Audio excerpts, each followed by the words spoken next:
A qualsevol artesà li agrada crear amb llibertat, però la Rita és restauradora i això fa que la seva creativitat tingui un límit que no pot traspassar, ja que l'obra original no es pot modificar. El valor de la seva feina és justament que no es noti que les seves mans han passat per allà.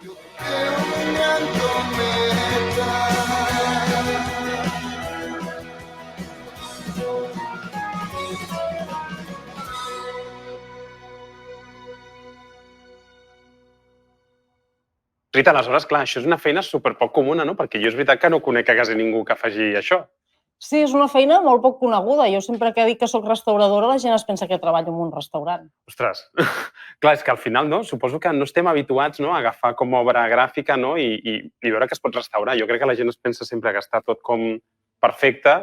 Clar, i després quan dic, no, jo restauro patrimoni, et diuen, quadros, mobles. I aleshores he de dir, no, llibres, gravats. Ja comences, raríssim.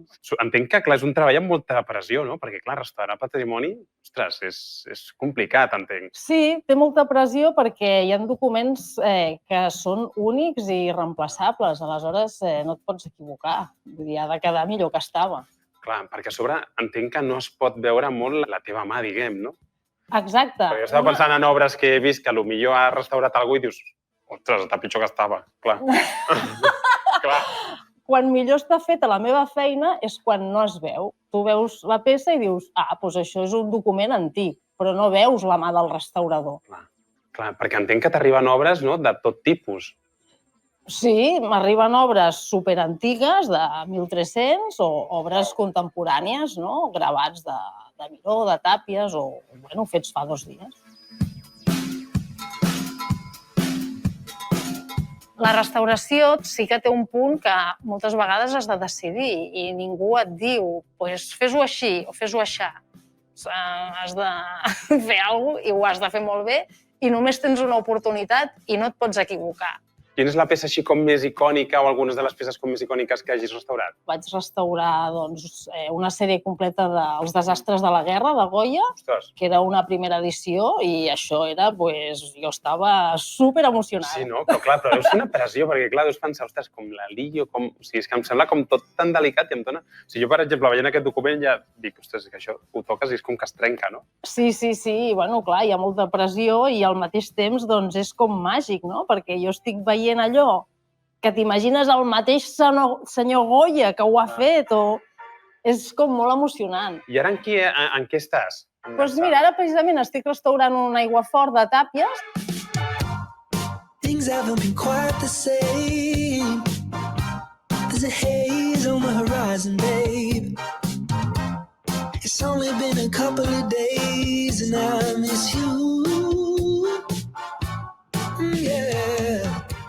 Aleshores, Rita, què has fet? Anava a dir què hem fet, però ho has fet tu perquè, clar, jo avui no m'atreveixo a tocar gaire perquè és tot tan delicat, no?, que prefereixo que ho faci algú professional.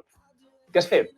Doncs ara el gravat ja estava mig restaurat, ja he tret els celos i ara estem fent un procés de desacidificació, que vol dir que hi he posat aigua amb hidròxid de calci i això el que farà és revertir l'acidesa que ha estat provocada per la llum i pel celo. I aleshores ho fiques en aigua, que entenc que és una aigua normal. Sí, en aquest cas era aigua de l'aixeta i ara hauria de mirar el pH per veure que està realment alcalí. Si vols, mira tu. Perfecte. I està un pH una mica alcalí, que ja és el que ens interessa. I per què ha d'estar alcalí? Doncs perquè el paper, quan es fa malbé, o perquè es fa malbé, es va tornant àcid. Aleshores, si nosaltres ho posem en un pH alcalí, reverteix aquesta acidesa i d'una banda el que s'hagi enfosquit es torna més clar, que és el que tu veus, i de l'altra banda el que no veus és que allargues la vida del paper. I el paper es pot mullar, perquè clar, el normal no és que el paper... Clar, a mi em sorprèn molt veure això perquè clar, normalment el paper es suposa que no es pot mullar, no? I aquí, clar, per curar-lo ho fiques en aigua, que l'estic flipant. Exacte. En principi, el podem mullar prenent moltes precaucions. Abans s'han fet proves de solubilitat per veure que la tinta no és soluble en aigua. Bueno, clar, això no ho havia pensat. Clar, perquè aquí comença a desmuntar-se tot de sobte, clar. Exacte. Normalment no borrem els papers. Vale, clar. Ara això ho deixarem aquí una estoneta i aleshores després ho trauré, ho deixaré assecar per oreig i en principi ja estarà. I després l'hauré d'aplanar. T'anava a dir, ho has de planxar, entenc, no? No ho planxaré, però ho aplanaré. Vale.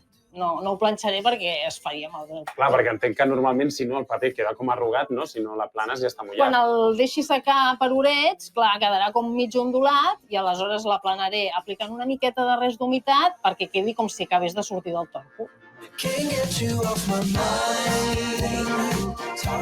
Can't get you off my mind. Won't even try. Can't get you off from all this late night talking. Clar, ara ho entenc. O sigui, tu agafes una miqueta totes les tècniques d'artesania antigues, les controles i sobre això apliques perquè no es desfagi tot el que s'ha fet abans. Sí, les tècniques de restauració no necessàriament són artesanes. Home, jo crec que és una professió amb moltíssima responsabilitat, no? Perquè, clar, o sigui, estàs tractant temes històrics que és que la pots liar molt. O sigui, és que en qualsevol moment pots, o sigui, si fas un procés malament, de sobte pots borrar un text antic. Aleshores, sí que és veritat que jo crec que treballes amb una pressió que moltes vegades amb altres tipus d'artesanies, no? Amb altres tipus de professions no tens.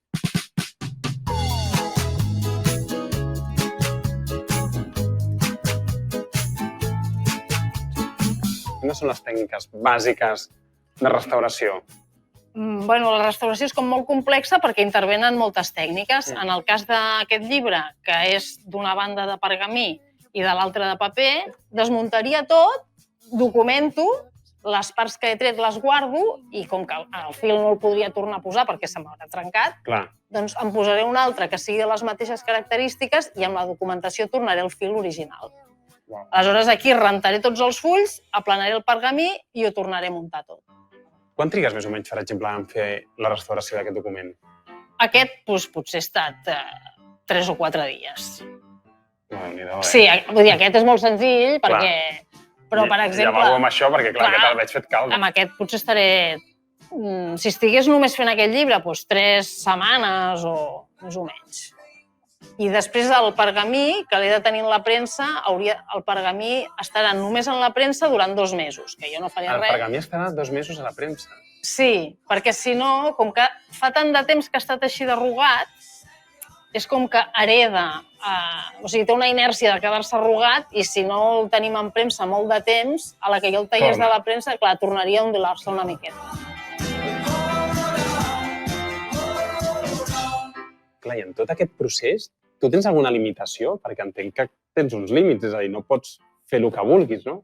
Exacte, tot i que realment de la meva feina, aquesta part de trobar el límit de que quedi millor, de que es vegi millor, però de que no alteris la part històrica, doncs és difícil de trobar perquè també depèn del client. No, clar, si tens un document que es va cremar al Liceu, segurament vols que es vegi cremat. Exacte. Clar.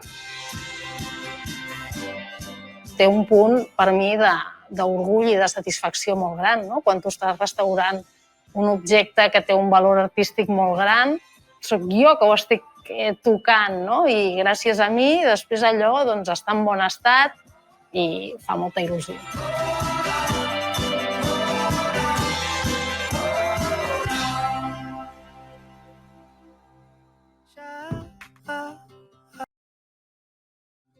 Deixa d'esperar-me, que he pagat l'alarma i no vull baixar.